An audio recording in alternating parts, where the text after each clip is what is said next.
What up, YouTube? I'm sitting here outside waiting for a couple of friends to have dinner. They're still not here. But you know what I am going to do? I'm going to talk about fights because that's how I best kill time. And I like hearing myself talk, so fuck you if you don't. Anyways, today we're going to talk about Shakur Stevenson versus Frank Martin. It got confirmed. It's either going to happen in November or December. I think it's probably going to happen in New York. No official date, but all we know is that PBC sent Frank Martin over to ESPN, and we got a fight. So what do I think about this? I think this fight is pretty easy to tell who's going to win. In my opinion, Shakur is going to unanimously beat the shit out of Frank Martin. Now, the question is going to be, how does he do it, in my opinion? Because Frank Martin isn't a bad fighter at all. I think he has really good wins over Michel Rivera, who was a PED user. So Frank Martin gets hella props for beating the shit out of a PED user. And he beat the shit out of Jackson Marinez, the same guy who got robbed by Rolly. And he just recently beat that Olympian not Hovanesian, that's a 118 fighter. Some decent eliminator for the WBC.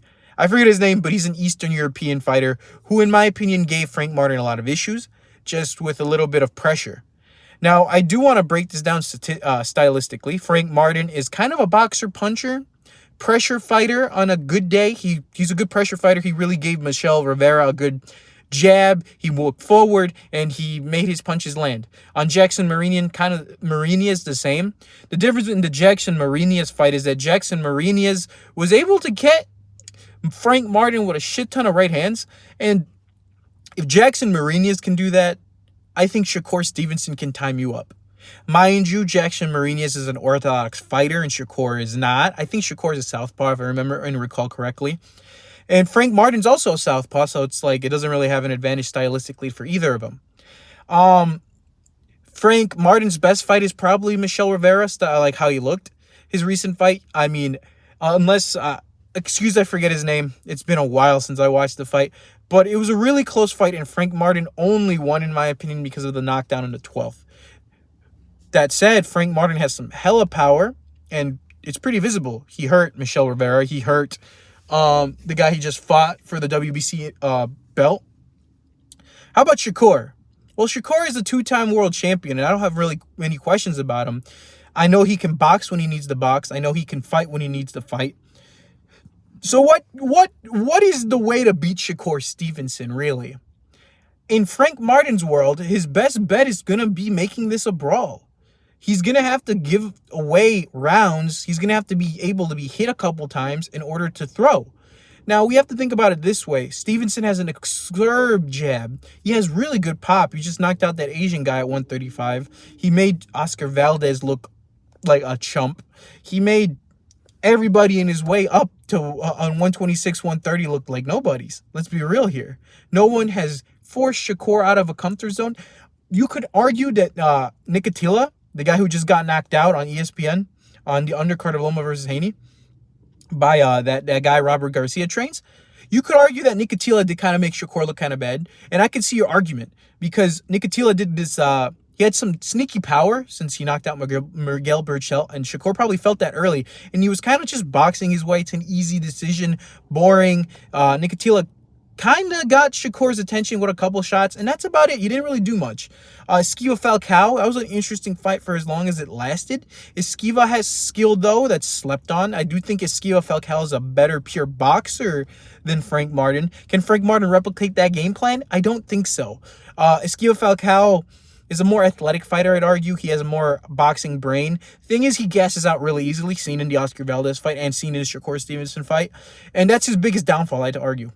Frank Martin has a good gas tank. I just don't think he has that pure skill to do what Esquiva was trying to do. I don't think he has the extreme pop that Nicotilla had. Because I feel like Nicotilla is probably a harder puncher than Frank Martin. Now, Shakur, all he's got to do is box. Honestly. And if he wants to make it a show, he can just start brawling. But in my opinion, Shakur would be dumb to do that because Frank does have power, and if he gets caught, well, anything can happen. So Shakur is going to be keep him on the outside, counter Frank coming in. And on Frank, it's going to be all about coming on the inside and pressuring. I don't think he can make this a boxing match. What does it say about the PBC? So outside of the fight being broken down that way, it's going to be a pretty easy fight for Shakur. What does it say about Premier Boxing Champions sending Frank Martin over to ESPN? Well, I think it says two things. For starters, Premier Boxing Champions has had a great year in boxing compared to last year and the year before, where PBC on Fox and Showtime had some of the shittiest fights on pay-per-view. Luis Ortiz versus Andy Ruiz versus fucking Chris Arreola, and a bunch of other fights that did not deserve to be on pay-per-view, like Thurman versus Barrios. And then Showtime had a shit ton of lame-ass fights on regular that no one cared about. This year, they've had a bunch of good fights. Ryan, Bud, Spence, all Canelo coming up. I'm going to be there. What does it say about them sending Frank, though, right? What it tells me is two things. One, they don't have the money to bring Shakur over or to go to a purse bid versus ESPN to get the fight. Or to go to a purse bid with Top Rank. Sorry, I had a cut. Distraction. That said, it also tells me a second thing. That second thing is that PBC isn't really invested into Frank Martin. Let's put it this way. If they were really invested into Frank Martin, do you think they would be letting him go over to ESPN? Probably not. It also says that Frank Martin doesn't get paid that well in retrospect compared to Shakur. Shakur makes $3 million a fight, hence why he fights only twice a year. He's expensive. Frank Martin probably makes $100,000, which is good. I'm not saying I wish I made $100,000 a year, but like, it's not comparable, right? PBC doesn't have it in the budget to bring over Shakur. And if they did, it would have to be pay-per-view. ESPN is just going to make this an ESPN Top Rank card. I think the final thing it does tell me is that although the PBC has been having an excellent year in boxing, two things can be true at once. And what I mean by that is PBC is still not okay. Their budget fiscally has been decreased. Have you noticed all the good fights they've had are all pay-per-views? Canelo, Spence, Charlo, anybody who's worth a damn is on pay-per-view for $80. David Benavidez, Tank. We're about to get another Tank pay-per-view. Like, any fight that's like kind of semi-interesting is pay-per-view. So that tells me that although they've had a great year, they don't have it fiscally in their budget to compete with ESPN or DAZN. And people like to talk hella shit about ESPN or DAZN or Eddie or whoever else because they don't have the good fights. But realistically, you have to see where the water's going. PBC's doing all of these fights because they have to. They sent Stephen Fulton to ESPN as well for the same reason. They didn't have the money to bring Inoue Inoue to Showtime. They didn't have the money to make them both happy.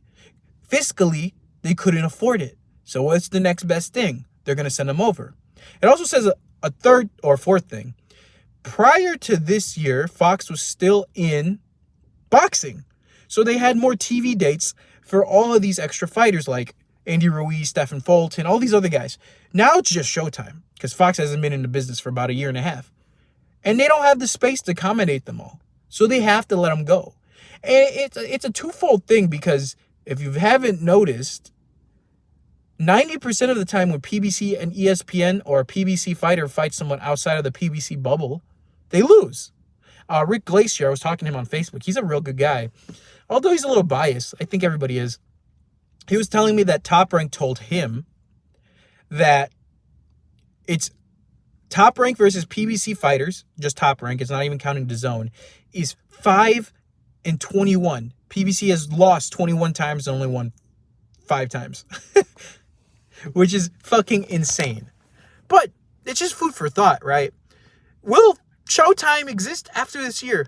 Hopefully. I like competition. Competition is a good thing. Will they have a better budget? Hopefully, because I don't want to be fucking paying $80 for every good fight. But those are just the states of PBC. Will they survive after? Well, I think they'll have enough budget for next year. But the year after that, when like Canelo's deal is over, I think they might be done. Because I haven't heard any news of that merger on the streaming app happening. My Showtime subscription is still good, but they've been telling me to move to Paramount Plus, and I haven't done it. So we'll see. I mean, I pay for most of my fights, right? Like, the only fights I will stream, and I'll be the first guy to admit this, are shitty-ass pay-per-views, like Ruiz versus Ortiz. I'm not paying for that. I'm not paying for Isaac Cruz versus Tank Davis 2. I'm sorry. I'm not. I did pay for Bud versus Spence, and I did pay for Gervonta Davis versus Ryan Garcia, and I will happily I'm going to Canelo versus Charlo because I think it's a good fight. But I'm not paying for bullshit. And they can't convince me otherwise. I just wanted to get that. So that's my thoughts on Frank Martin versus Shakur Stevenson, the state of affairs of Premier Boxing Champions because of the outcome. So what's next? Well, I mean, it's just to see the fight, and hopefully my prediction sticks. And if you guys been on the channel for a little bit, I know what I'm talking about. Peace. Don't forget to subscribe.